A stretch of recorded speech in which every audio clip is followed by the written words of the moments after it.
አዋጅ ህላው እንደሕንነትን ህዝብ ትግራይ ብዝብል ዝወፀናይ መኸተ ሕጊ ተግባራዊ ክኸውን ብዶክተር ደብረጽዮን ተዓዚዞም አዋጅ ህላው እንደሕንነትን ህዝብ ትግራይ ወይ ድማ ናይ መኸተ ሕጊ ብነጋሪት ጋዜጣ ክሳብ ተሓቲሙ ዝወፅእ ብግዚያውነት ቢሮ ፍትሒ ኣብያተ ፍርድን ናይ ጸጥታ ኣካላትን ክጥቀምሉ ተዓዚዞሎም እዚ ብቁፅሪ 366 እዝባር 2018 ጸዲቑ ተግባራዊ ክኸውን ተዓዚዙ ዘሎ ናይ መኸተ ሕጊ ብዙሓት ጣበቕቲ ሰብኣዊ መሰላትን ዓለምለኻውያን ትካላትን እናተቃወሙ ይርከቡ ሰብ መዚ ትግራይ ዘጽደቕዎን ዜጋታት ብግድና ወተሃደራዊ አገልግሎት ዘቱን ተቃውምቲ ድማ ከቢድ መቅጻዕቲ ዝወሰነን ሓድሽ አዋጅ ክስርዝዎ ትካል ተጣባቂ ሰብኣዊ መሰላት ሂውማን ራይትስ ዎች ጸውዒዮም እቲ ብሰለስተ 23 ሰነ በቲ ትካል ዝወፀ ጸብጻብ ከም ዘመላኽቶ ህዝባዊ ወያነ ሓርነት ትግራይ ሕወሓት ነዚ አዋጅ ዘውፀ ኣብ መጀመርታ ሰነ 2026 ነቲ ብፌደራል መንግስቲ ዝድገፍ ዕድመ ስልጣኑ ዝተናውሐሉን ግዜያዊ መምሕዳር ድሕሪ ምእላይን ምስ ናይ ኤርትራ ተመሳሳሊ ነዘለዎ ገባብ ሃገራዊ አገልግሎትን ጽዑቕ ወተሃደራዊ ምልመላን ድሕሪ ምጅማርን እዮም ተጋሩ ገና ካብ በሰላታት እቲ ዕናው ኩናት 2 ዓመት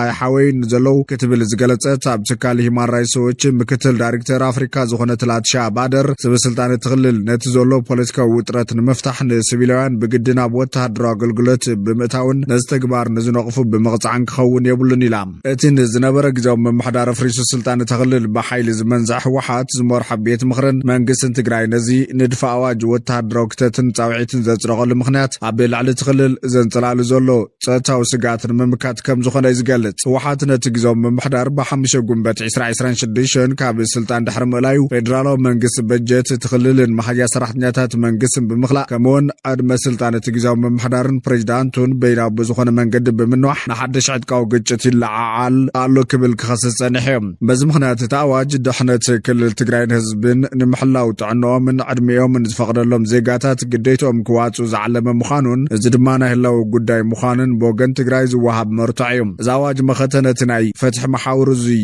ዓብዪ ፈተና እዩ ከመይ ኣቢሎም እዮም በዚ ንሰብ ክፈርዱ ክውዕሉ ብምንታይ መስርሕ ነካይዳንከ ኣይንቕበለን ክብሉ ይኽእሉ ዝብሉ ካሊእ ዝለዓሉ ዘለዉ ሕቶታት እቲ ዝወፅእ ኣዋጅ እዮም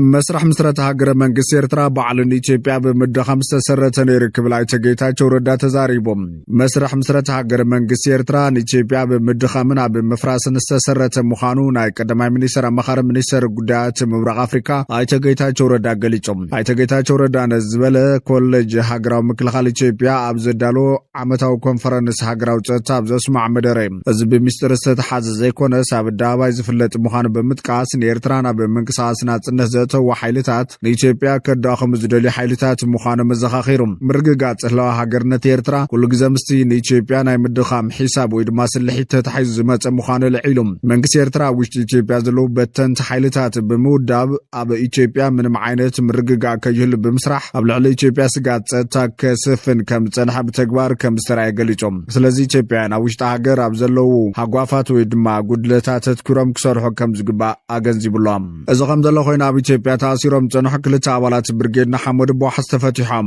መንግስታስ ግንባር ህዝባዊ ማዕበል ብርጌድ ናሓመድ ኣብዚ ዝሓለፈ ሂደት መዓልታት ኣብ ኢትዮጵያ ታሲሮም ዝነበሩ ኣይተ ኪሮስ ተስፋሃን ኣይተ አቤል ዓብለሎምን ዝተባሃሉ አባላት በዋሕስ ከም ዝተፈትሑ አፍሊጦም እቲ መንግስታስ ማሰርቶም ንኹሉ አባል ብርጌድ ናሓመድ ዘሻቀለ ስለዝነበረ በቀረባ ክከታተሉ ከም ጸንሐ ገሊጾም ግንባር ህዝባዊ ማዕበል ብርጌድ ናሓመድ ብ24 ሰነ 2026 ኣብ ዘውፅኦ ዋናው መግለጽን ድርኺት ተማሰርትን ተተሓስቲ ጉዳያትን ብዝምልከት ኣድላይ ስጉምታትን ክትትልን ክገብር ድሕሪ መጽናሕቶም ካብ ዝሓለፈ ሰሙናት ሒዞም ታሲሮም ዝቐንደይ ክልቲዮም አባላቱ ተማሮ ብ24 ሰነ በዋሕስ ተፈቲሖም ካብ ቤት ማእሰር ተወጾም ከም ዘለው ንኹሎም አባላቱን ህዝቡን ኣበሲሮሎም ሁነታት ጥዕኖም ድሕንነቶም ናብ ጽቡቕ ደረጃ ከም ዘሎ ዘረጋገጸት መንቀሳቐስ ኣብ ዝናይ ፈተና እዋን ብዝተፈላለዩ መንገድታት ሓልዮቶም እንደገፎም ንዘረይ ኩሎም አባላቱን ፈተውትን ልባዊ ምስጋና ኣቕሪቦም ጉዳዮም ክሳዕ መወዳእታ ፍታሕ ዝረክብ ብወገንና ኣድላይ ስራሓትን ክትትልን ምግባር ከም ዘይነቋርጽ ክነረጋገጽ ንፈቱ ዝበለ መንቀሳቐስ ግንባር ህዝባዊ ማዕበል ብርጌድ ናሓመድ ተወሳኺ ምዕባለታት እንተሃልዩ ድማ ብወግዓዊ መስመራት ኣቢሉ ከፍልጥ ምዃኑ ሓቢሮም ግንባር ህዝባዊ ማዕበል ብርጌድ ናሓመድ ኤርትራውያን ማሕበረሰባት ዲያስፖራ ዘጣይሽዎ ምንቅስቓስ ኮይኑ ንስርዓት ግደፍ ብምቋም ኣብ ኤርትራ ፖለቲካዊ ለውጢ ንኽመጽእ ዝነጥፍ ዘሎ ምንቅስቓስ እዩ እቲ ምንቅስቓስ ኣብ ኤርትራ ዲሞክራሲያዊ ጽገና ክግበር ሰብኣዊ ምስላት ክኽበሩ ንዘይተወሰነ ግዜ ዝቕጽል ዘሎ ግዱድ ሃገራዊ ኣገልግሎት ደው ክብልን ስደት መንእሰያትን ቁጠባዊ ጽገማትን ከብቅዕን ብመንገዲ ማሕበራዊ መራኸብታት ከጎስጎስ መጽንሒ ይፍለጥ እዩ ከምቶም ካልኦት ተቃዋሚ ተቃወምቲ ኤርትራውያን ምንቅስቃሳት ነቲ ንነዊሕ ግዜ ብዘይ ሃገራዊ ምርጫ ዝቐጽል ዘሎ ስርዓትን ፖለቲካዊ ነጻነት ዘይብሉ ሃዋህውን እውን ክነቅፍ ጸኒሑ እዩ 18 ሰነ 2018 ዓመተ ምህረት ናብ መቐለ ዝኣቱ ጉጅለ ልኡኽ ኣሜሪካ ምስ ጀነራል ታደሰ ወረደ ከም ዝዛተ ተፈሊጦም ኣምባሳደር ኣሜሪካ ኣብ ኢትዮጵያ ኤርቪን ማሲንጋ ናብ መቐለ ዘምርሐሉ ዘሎ ቀንዲ ዕላማ ነቲ ኣብ ዝቐነ ብሰንኪ ውሽጣዊ ምሰሓብ ሕወሓትን ምስ ፌደራል መንግስቲ ንዝተፈጠረ ወጥሪ ንምህዳን ውዕል ፕሪቶሪያ ከይፈርስ ጽኑዕ ጸቕጢ ንምግባር እንዲ ተባሂሎም ኣብ ዝዋን እዚ ሕብራት መንግስታት ኣሜሪካ ነቶም ሰላም ዝዕንቅፉን ስጋት ሓድሽ ውግእ ዝፈጥሩን መራሕቲ ዕላማ ዝገበረ ናይ ቪዛ ኣገዳ ከም ዘንበረት ይፍለጥ እዮም ብዝታ ኣሳሲሩ ዝመጽእ ዘሎ ናይ ኣምባሳደር ማሲንጋ ዓዶት ዝርዝር ትሕዝቶን ኣጀንዳታትን ዋላዳ ብንጹር ኣይገለጽ እምበር ሓደ ካብቶም ዕማም እቲ ዕዶት ምስ ጀነራል ታደሰ ወረደ ምልዛብ ምዃኑ ተፈሊጡ ኣሎ እቲ ዝዓበየ ኣጀንዳ ውዕል ፕሪቶሪያ ሙሉእ ብሙሉእ ክኽበርን ብወገን ሕወሓት ዝተወሰዱ ሓደ ስጉምታት ከም ምምላስ እቲ ናይ ቀደም ባይቶ ነቲ ውዕል ከም ዘየፍርሶ ውሕስነት ምሕታት ዝብል ካሊእ እንትኾን እታ ብመንጎ ሓይልታት ፌደራልን ሕወሓትን ዘንጸላሉ ዘሎ ናይ ሓድሽ ግጭት ስጋት ብልዝብ ጥራይ ክፍትሕ ጻውዒት ምቕራብ ኣሜሪካ ብሶም እዚ ዘውፀቶ ናይ ቪዛ ኣገዳ ስዒቡ ነቶም ኣኽረርቲ ዝበለቶም መራሕቲ ሕወሓት ካብቲ ዘይሕጋዊ ስጉምቲ ክሮም ናይ መወዳእታ መጠንቀቕታን መሃቢ ተባሂሉ ኣሎ ሕወሓት ነቲ ብውዕል ፕሪቶሪያ ዝተጣየሸ ግዜያዊ ምምሕዳር ብምእላይ ባዕሉ ዝመርሖ ክልላዊ ባይቶን ፕሬዚዳንት ዶክተር ደብረጽዮን ምሻሙ ነቲ ውዕል ኣብ ዋጋ ዓዳጋ ዘእቱ ብምዃኑ ኣምባሳደር ማሲንጋ ነስጉምቲ ክቃወሞ ተባሂሉ ትፅቢት ይግበረሉ ኣሜሪካ ነቲ ምስ ጀነራል ታደሰ ወረደ ዝምራሕ ዝነበረ ግዜያዊ ምምሕዳር ዘለዋ ደገፍ ብምግላጽ ነቶም ካልኦት ሓይልታት ናብ ሓጋዊ መስመር ክምለሱ ጽኑዕ ዲፕሎማስያዊ ጸቕጢ ክትገብር እያ ዝብል ፍልፍል ሓበሬታና ነዘመልኪታ ድማ ምስ በዓል ጀነራል ታደሰ ወረደ ከም እትራኸብ ተገሊጹ እዮም በዚ መሰረት ዝዕዶት ንትግራይ ጥራይ ዘይኮነስ ንመላእ ኢትዮጵያ ካብ ሓዱሽ ናይ ኩናት ማዕበል ንምድሓን ዝግበር ዘሎ ናይ መወዳእታ ሰዓት ናይ ዲፕሎማሲ ጻዕሪ ተገይሩ ክውሰድ ይከኣል ይብሉ ተንተንቲ ሚኒስትር ጉዳያት ወጻኢ ኣሜሪካ ማርኮ ሩቢዮ ኣብ ዘውፅኦ መግለጺ ኣብ መንጎ ኣኽረርቲ ዝበሎም ኣባላት ሕወሓትን መንግስቲ ኢትዮጵያን ዘለዎ ወጥሪ ኣብ ሰሜን ኢትዮጵያ ሓዱሽ ውግእ ከየልዕል ዘሎ ከቢድ ስጋት ገሊጹ ነይሩ እቲ ሚኒስትር ወሲኹ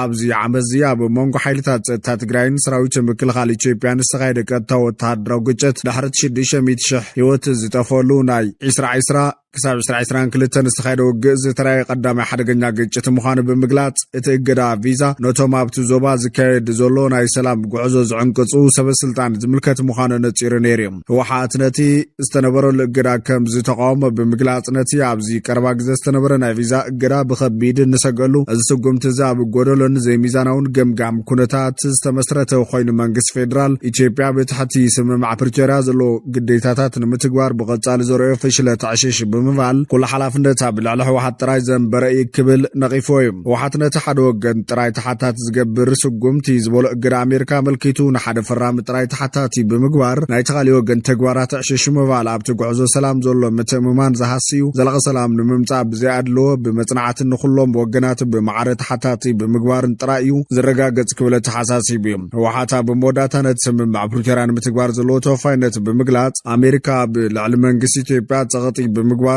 ደሞዝ ኣገልግሎት ባንኪ ቀረብ ነዳድን ሰብኣዊ ሓገዛትን ክፈቅድ ክጽውዕ ሓቲቱ እዮም ብተወሳኺ ተመዛበልቲ ብሰላምን ብኽብርን ናብ ዓዶም ዝምለሱሉ ባይታ ክጣጣሕ ዘይፌደራላውያን ሓይልታት ካብ መሬት ትግራይ ክወፁ ሕጋውን ፖለቲካውን ህላዊ ሕወሓት ብመሰረት እቲ ስምምዕ ክምለስ ከምኡውን ተሓታትነት ኣብ ልዕሊ ኩሎም ወገናት ብማዕረን ብዘይኣድልዎን ክትግበር ንኣሜሪካ ጻውዒት ኣቕሪቡ እዩ ممحاش حق منقسي وداب منقسن أو هاجرون أي مخكر وعلى كما أجندات تحيزهم كم تقرب تجلجهم قابز متزلور حملة جنبير نسلسة سمنات أبزكير هاجرون أي مخكر وعلى كابز قرب أجندات توشتي ممحاش قوام ويدما حق منقس خمون وداب كرتن منقس خم دركبهم الله خير لهم قداي كتماتات دي سبان ريدون كمون سرعات مرتابتي هاجر وعلى مخكر كابز قرب أجندات توشتي تخاتيتهم علهم أزوم ناي مخكر أجندات ربع سنة 10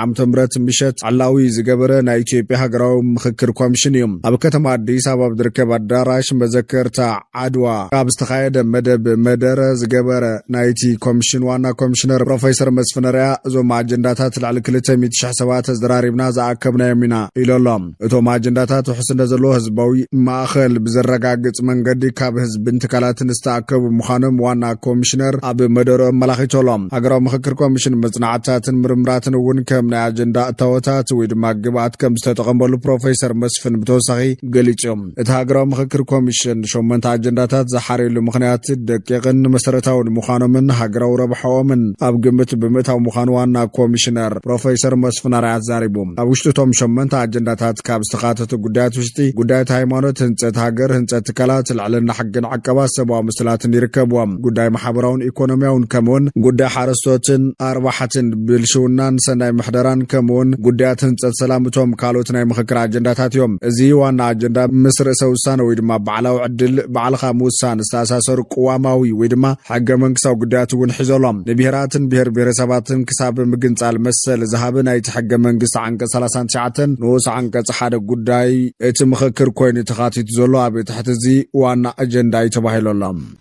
ኣዘራራቢ ዑደት ኣምባሳደር ኣሜሪካ ናብ መቐለ ሕዝውን ይቕጽለሎም በኣምባሳደር ኣሜሪካ በኢትዮጵያ ቢርማሲንጋ ሰመረሐ ጉጅለሉ ኣሜሪካ ናብ መቐለ ጉዕዞ ክገብርዮም እናተባሃለ ንዝሓለፉ መዓልታት ኣዘራራቢ ማሕበራዊ መራኸቢታት ኮይኑ ቀኒ ነይሮም እንተኾነ ክሳብ ዝሓለፈ ሐሙስ ኣምባሳደር ኣሜሪካ በኢትዮጵያ ናብ መቐለ ኣይተጓዓዘን ሕዚ ድማ ጉዕዞኡ ቀጻለ ዓርቢ 19 ሰነ 2018 ዓመተ ምህረት ከም ዝኾነ ተገሊጸሎም ህወሓት እቲ ኣምባሳደር ምስ ጀነራል ታደሰ ወረደን ኢሳያስ ታደሰ ንምርኻብ ዝሓዞ መደብ ናይ ጸጥታ ሓላፍነት ኣይነወስድ ዝብል ምክንያት ኣይተቐበልዎን ዝብሉ ፍልፍላት ዜና እዚ ዝተገበረሉ ቀንዲ ምክንያት ድማ እቲ ኣምባሳደር ምስ ጀነራል ታደሰ ፕሬዚደንት ተባሂሉ ጽዋዕ ዘሎም እንተተራኺቡ ሕቶ ተቐባልነት ወይ ድማ ሌጂቲሜሲ ከይለዓል ንምግባር ዝዓለመ ምዃኑ ተዓዘብቲ ይገልጸሎም እቲ ኣምባሳደር ምስ ተወሰኑ መናእሰይ ናይ ምርኻብ መደብ ስለ ዘሎም ኩላቶም መንእሰያት ከተማ መቐለ ድማ ነቲ ኣምባሳደር ረኺቦም ብዛዕባ ኣብ ከባቢኦምን ብሓፈሻ ኣብ ዓዶም ትግራይ ዘለዎ ፖለቲካውን ጸጥታውን ኩነታት ብዝርዝር ከዘራርብዎ ከም ዝኽእሉም ማሕበራዊ ጻውዒት ቀሪቡ ዘሎ ኣብ ማሕበራዊ መራኸቢታት ፌስቡክ ከምኡን ኤክስ ካብኡ ተወሳኺ ኣምባሳደር ማሲንጋ ኣብ ዩኒቨርሲቲ መቐለ ዝርከብ ኣሜሪካ ኮርነር ወይ ድማ ኣሜሪካን ኮርነር ዑደት ክገብር ምዃኑ እውን ንምፍላጥ ተኻኢሎም ኣምባሳደር ማሲንጋ ናብ ከተማ መቐለ ኣብ ዝገብሮ ጉዕዞም ምስ መራሕቲ ጉጅለ ህወሓት እውን ተራኺቡ ክዘራረብ ተባሂሉ ተጽቢት ተገይሮሎም ኢትዮጵያ ኩናት ንምግጣም ዘለዋ ድልውነት ኣዊጃ ዘተኣማምን ሓይሊ ምክልኻል ሃኒጽና ለና ክብል ሓይሊ ምክልኻል ኢትዮጵያ ኣፍሪጦም ንሃገራዊ ረብሓታት ኢትዮጵያ ዝቃወሙ ሓይልታት ዘጋጥሞም ስጋታት ንምምካት ዘተኣማምንን ዘመናውን ሓይሊ ምክልኻል ተሃኒጹ ከም ዘሎ ገሊጾም ላዕለዋይ መሪሕነት ሓይሊ ምክልኻል ኢትዮጵያ ጀነራል ዓለምሸት ደገፌ ከም ዝገለጾም ሓይልታቱ ስጋታት ብዝግባእ ክቆጽዑ ምዃኖም ኣጠንቂቖም ንኢትዮጵያ ሰላምን ላዕለዋይ ክብረትን ብምጥንኻር ንምዕባልኣ ንምቅልጣፍን ናይ ኩሉ ግዜም ታሪኻዊ ሓላፍነትና እዩ ይብል ዓለምና ካብ ሓንቲ ልዕሊ ሓያል ሓይሊ ናብ መልቲፖላር ወይ ድማ ብዙሃነታዊ ሓይሊ ሚዛን ዓለም ኣብ ምስጋር ከም ዘላ ዝገለጸ ኮይኖም እቲ መስርሕ ብዙሓት ዝተሓላለኹን ከበድትን ናይ ጸጥታ ድሕነት ኩነታት ከም ዘምጽአ ገሊጾም ህልው ዞባዊ ኩነታት ዕድላትን ስጋትን ከም ዘምጽአ ዘመልከተ ጀነራል ዓለምሸት ከም ሃገር መጠነት ዕድላት ተጠቒምና ከም ስጋትን ዝፍጠሩ ጸገማት ግቡእ ምላሽ ዝህብ ሓይሊ ምክልኻል ናይ ምህናጽ ልኡኺ ዘለና ኢሎም ምብራቕ ኣፍሪቃ ኣሰላልፋ ስልጣን ዘለዎም ማእኸላይ ሓይልታትን ዝረኣየሉ ዞባ ከም ዝኾነን እቲ ኩነታት ምስ ሃገራዊ ረብሓታት ኢትዮጵያ ብምትዕራቕ ብስል ስትራቴጂ ምኽታል የድል ይብል بتوساق دمايبل ات جنرال بغلصم ኢትዮጵያውያን ዝተሰዓሩን ዝተንበርከኹን ዝበሎም ጸላእቲም ሕዙን አንጻር ሃገር ወረባሓታት ደውሎም ምስናይ ባዕዲ ሓይልታት ተሰሊፎም አንጻር ኢትዮጵያ ንምውጋ ይሸባሸበሉ ይብል ሓይልታት ምክልኻል ግን እቲ ልሙድ ጅግነታዊ ውግእ ንምፍጻም ሙሉእ ድልውነትን እኹል ዓቕምን ከም ዘሎ ከረጋግጽ ይደሊ ክብልዮም ተዛሪቡ ዘሎም እቲ ላዕለዋይ መሪሕነት ሓይሊ ምክልኻል ኢትዮጵያ ጀነራል ይመር መኮንን ሓላፊ ሓፈሻዊ ዳይሬክቶሬት ትምህርትን ስልጠናን ምክልኻል ሰራዊት በወገኖም ኣብ ህልውን ተለዋዋጥን ኩነታት ዓለም ሃገራዊ ረብሓታት ኢትዮጵያ ምሕላው ወሳኒ ጉዳይ ኢልዎም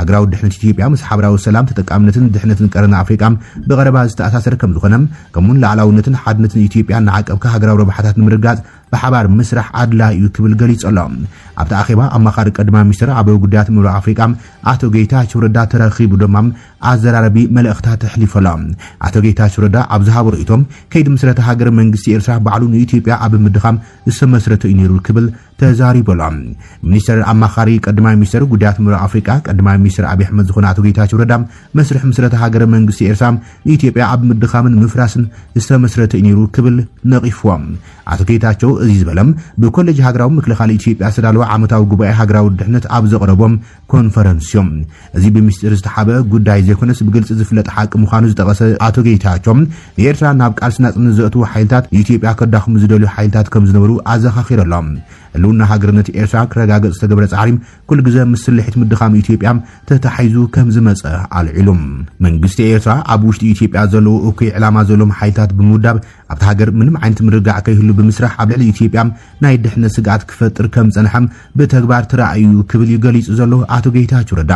ስለዚ ኢትዮጵያን ኣብ ውሽጢ ሃገር ዘለው ጉድለታት ብምትኳር ንፍትሖም ክሰርሑ ከም ዝግባእ አቶ ጌታቸው የብርህም ካብዚ ብምብጋስ ኣብ ዝሓለፉ 100 ዓመታት ኣብ ኢትዮጵያ ተኸታተልቲ መንግስታት ተራእዮም ምልዓልን ምውዳቕን ምሰት ሓሳብ ጉዳይ ኤርትራ ብቐጥታ ዝተኣሳሰር ከም ዝኾነ ኣስሚሩሎም አፄ ኃይለ ሥላሴ መንግስታት ደርግን ይወደግኑን ነቲ ጉዳይ ተሒዞምሉ ዝነበረ አገባብ ኣብ ውድቀቶም ዓቢ ጽልዋ ነይርዎ ክብል ኣዘኻኺሮም ጌታቸው ነቲ ኣብ 1950 ዝነበረ ስርዓት ፌደራላዊ መንገዲ ብምዝካር ኣርሒካ ምርኣይ ከም በዓል ጸሓፊ ጉዳያት ወጻኢም ወልደ ጌርግስ ዝኣመሰሉ ላዕለዎት ዲፕሎማስኛታት ተሃገር ነበሩን አልዒልዎም ኣብቲ እዋን ዝነበሩ መራሕቲ ቀንዲ ትኹረቶም መሰረታዊ ድሌታት ህዝቢ ምምላም ሰላም ምስራትን ሓበራዊ ልምዓት ምርግጋጽን ክኸውን ኣለዎ ዝብል እምነት ከም ዝነበሮም